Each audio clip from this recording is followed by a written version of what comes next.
In the 18th century, Kuwait prospered and rapidly became the principal commercial center for the transit of goods between India, Muscat, Baghdad, and Africa. By mid-1700, Kuwait had already established itself as the major trading route from the Arabian Gulf to Aleppo. Between the years 1775 and 1779, the Indian trade routes with Baghdad, Aleppo, Smyrna, and Constantine were diverted to Kuwait.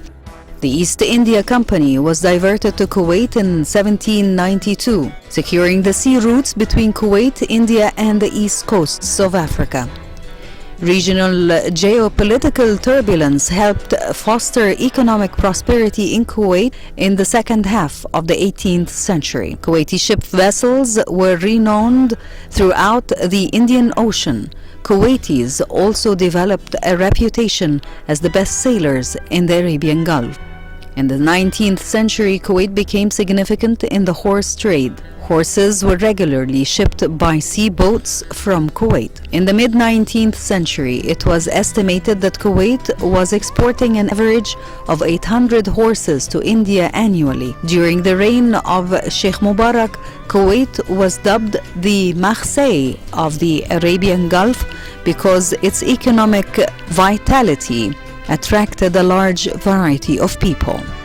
At its height, Kuwait's pearling industry led the world's luxury markets, regularly sending out between 750 to 800 ship vessels to meet the European elite need for pearls. The wealthiest families were trade merchants who acquired their wealth from long-distance commerce, shipbuilding, and pearling. They were cosmopolitan elite as they traveled extensively to India, Africa, and Europe. Al-Sabah family became Kuwait's monarchy in 1938. One tradition has it that political power went to Al-Sabah family as part of an explicit agreement in 1890, which dictated that families worked in business should focus on trade, while the House of Sabah and other notable Kuwaiti families provided protection for the city of Kuwait. Sheikh Sabah bin Jaber I died in 1762 and was succeeded by his youngest son, Sheikh Abdullah al-Sabah. The great Sheikh Mubarak al-Sabah invited the British to deploy gunboats along the Kuwaiti coast. Britain saw Sheikh Mubarak's desire for an alliance as an opportunity to counteract German influence in the region and so agreed.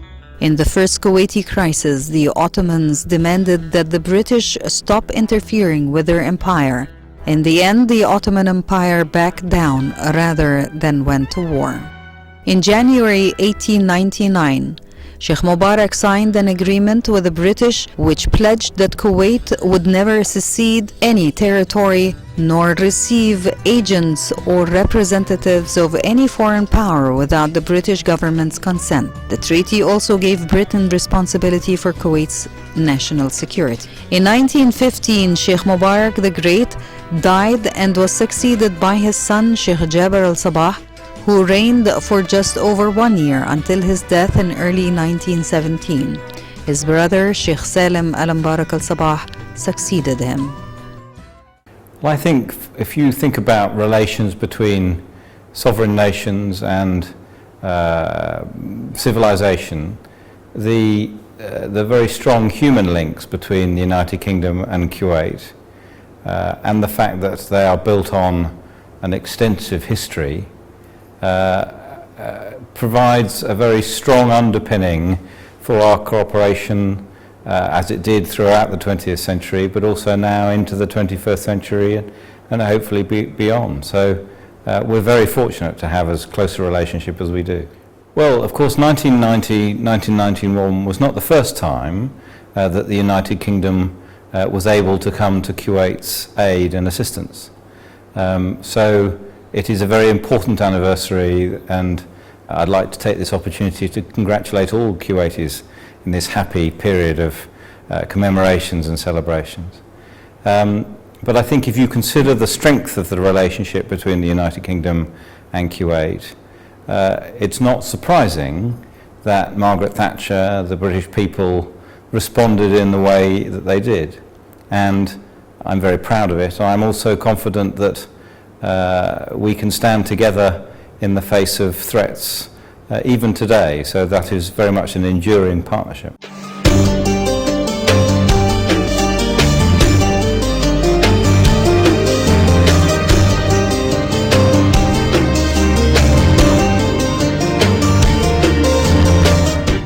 Kuwait's large oil reserves were discovered by the U.S.-British Kuwait Oil Company. Exploration was delayed until after World War II. The exportation of oil only began in 1951. Between World War II and 1948, Kuwait's inhabitants were still largely impoverished. A few years after the end of World War II, oil exploration finally began. In 1951, a major public work program began to enable Kuwaitis to enjoy a better standard of living. By 1952, the country became the largest exporter of oil in the Arabian Gulf region. This massive growth attracted many foreign workers, especially from India. In June 1961, Kuwait became independent with the end of the British protectorate, and Sheikh Abdullah Al Salim Al Sabah became an emir. On the 6th of July 1961, Kuwait applied formally for membership in the United Nations. Under the terms of the newly drafted constitution, Kuwait held its first parliamentary elections in 1963. The National and Liberation Days highlight the iconic history behind the independence of Kuwait.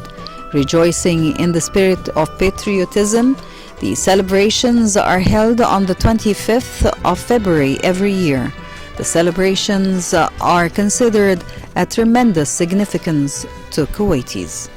From 1946 to 1982, Kuwait experienced a period of prosperity driven by oil and its liberal atmosphere. In popular discourse, the years between 1946 and 1982 are referred to as the Golden Era. In 1950, a major public work program began to enable Kuwaitis to enjoy a modern standard of living. Kuwait was the pioneer in the Middle East in diversifying its earnings away from oil exports. The Kuwait Investment Authority is the world's first sovereign wealth fund. From the 1970s onward, Kuwait scored high in the Human Development Index. Kuwait University, established in 1966, attracted students from neighboring countries. Kuwait's theater industry was also well known throughout the Arab world. In the 1960s and 1970s, Kuwait's press was described as one of the freest in the world. Kuwait was a haven for writers and journalists from all parts of the Middle East. It was the pioneer in the literary renaissance in the Arab region. In 1958, Al Arabi magazine was first published and went on to become the most popular magazine in the Arab world. The Iraqi invasion of Kuwait in Black Thursday, the 2nd of August of 1990, most of the Kuwait armed forces were either overrun by the Iraqi Republican Guard or fell back to a neighboring kingdom of Saudi Arabia. The state of Kuwait was annexed to Iraq, and Saddam Hussein announced a few days later that it was the 19th province of Iraq. Sheikh Fahd al-Ahmad al-Jaber al-Sabah was killed during the invasion of Kuwait by elements of the Iraqi armed forces at the Sman Palace on August 2nd of 1990. The Iraqi invasion, which resulted in the 7-month-long occupation of Kuwait, subsequently led to direct military intervention by US-led forces in the Gulf War. 600 Kuwaiti oil wells were set ablaze by the Iraqis. I was at university at the time. I was actually in the military, but I was studying, and I was looking at the developments and thinking, is somebody going to give me a call and say that you need to go to Saudi Arabia to help take part? That didn't happen in the end. But I remember very clearly the strong public support for Britain's engagement in the coalition as the second largest contributor behind the United States. And if you think these days of the United Kingdom deploying over 50,000 military personnel to this, then that's a huge, it was a huge effort and a huge cooperation. Now, people were concerned about the risks, of course, but we were fortunate at the time. We had a strong leader in Margaret Thatcher, although of course she wasn't Prime Minister still when Desert Storm began in 1991. We had our own conflict in the South Atlantic, defending the Falkland Islands, less than 10 years previously, but that had been successful. And we, of course, in Europe had seen the collapse of the Warsaw Pact and a sense that at that moment the United States remained the only sort of superpower in the world arena. You add those factors together with the strong friendship that ties our two countries with UK interests and responsibility as a Security Council member, and the clear leadership that our Prime Minister provided in order to stand up for Kuwait's sovereignty and freedom. And you had a very powerful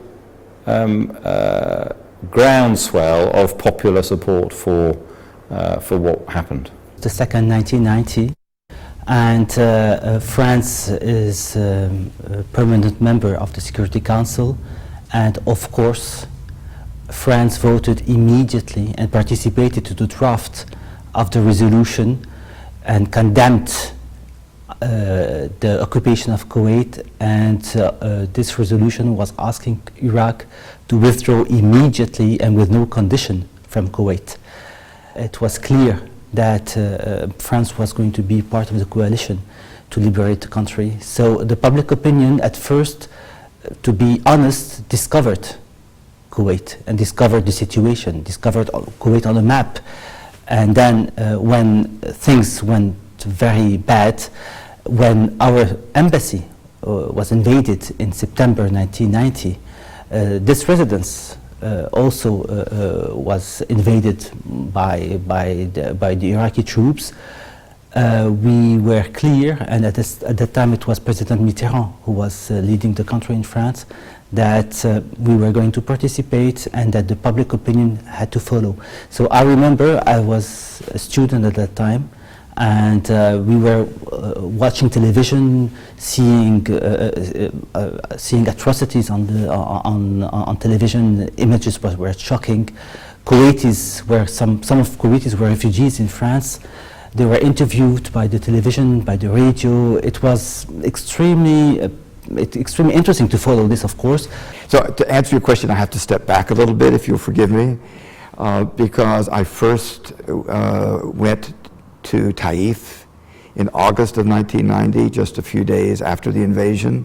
And I actually took up residence with the government there in Taif for most of the 7 months prior to liberation. And then I did come into Kuwait with the troops in early 91. So I spent a lot of time with the government. I think they got to know me very well, and I got to know them very well in many, many ways. But you asked about coming into Kuwait, and I just remember that we waited so long, and there was so much frustration perhaps in Taif, a need to understand that it was going to take a bit of time to put together the coalition and to bring along the international community to do what we were going to do. No question, as Ambassador Sullivan said in an interview with you, there was never a doubt about our liberating Kuwait, but it took time. So coming in was just a great moment.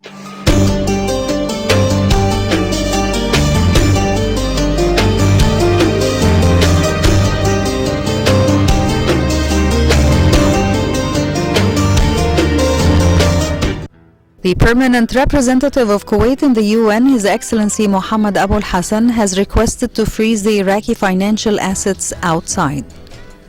His Highness the Emir of Kuwait, Sheikh Jaber al-Sabah, went to the UN in New York City to explain the right of Kuwait to exist and the Kuwaitis' rights to get back their freedom and their homeland. Because when this excitement of the moment, I think, moved rather quickly into concern or anxiety, because the country had been really devastated by the invasion. The Iraqis were brutal, as people know from the pictures that they've seen. And for 3 weeks, there was no water or electricity in the city because the Iraqis had destroyed the desalination, well, the power plant, which controlled the desal plant. So these were difficult times, really, really difficult times. There wasn't much food. There wasn't, again, any electricity or water. So people were suffering for a while. And the government was absolutely determined to bring things back to normal. And that's what I spent an enormous amount of my time in those first few weeks. And I had I would just like to share one story here, that when His Highness the Emir Sheikh Jaber came to see President Bush, I think that was in September. He came to the UN, spoke there, came to Washington. I remember that President Bush asked him, "Your Highness, what do you want me, what can I do for you?" And Sheikh Jaber said, "Mr. President, can you help me plan to put my country back together again?" The UN Council delegated its Chapter 7 powers to the US-led coalition and did not execute these powers until Operation Desert Storm had finished and the ceasefire agreement had been in effect. The Security Council Resolution 678 was passed on the 29th of November of 1990. The phrase, "all necessary means," became the most obvious signifier of UN enforcement actions throughout the 1990s. In addition, Resolution 678 depended on the willingness of certain states to undertake and fund a military operation. I think what comes to my mind is how traumatic, that's the better word, the occupation was. That it split families. I remember the heartbreak of many Kuwaitis for missing. They were unaccounted for. And throughout my entire tour, this was an issue that we kept trying to work with the Iraqis, and it just didn't come together. And this was one of the regrets that I had, that we weren't able to answer that. In fact, it was only after the U.S. intervention in Iraq, in 2003, that we began to get some evidence about that. But what I do remember when I came into the country, into Kuwait, was how many people, Kuwaitis now, who lived here through the occupation, how they resisted, the risks they took, and they were significant ones. They were moving around the country to try to move money to people who needed cash, to move food to people who couldn't get food, and in this particular time, the women of Kuwait stand out in dramatic, great patriots. I mean, they risked their lives because they guessed, or let me say, calculated, that the Iraqi forces that were on the street would not bother them in the same way they might bother a male, that they could get past the checkpoints. So they would be carrying things that, had they been caught, I think they would have been executed. So there's great bravery with those who stayed in.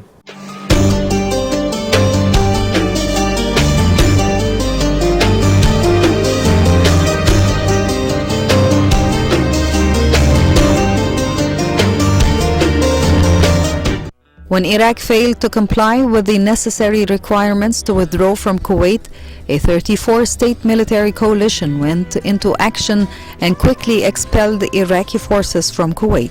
From January 16th until the 24th of February 1991, the coalition used air power to achieve its objectives, at which point a land offensive began that was suspended on the 28th of February after Allied forces occupied the whole of Kuwait and part of southern Iraq. On the 9th of April 1991, a UN observation mission, UNICOM, was created to monitor the demilitarized zone between Iraq and Kuwait that had been set up in the aftermath of the war. Iraq's invasion of Kuwait was the first and remains the only occasion where a member of the UN had the whole of its territory occupied by another state. For the sake of our principles, for the sake of the Kuwaiti people, we stood our ground because the world would not look the other way.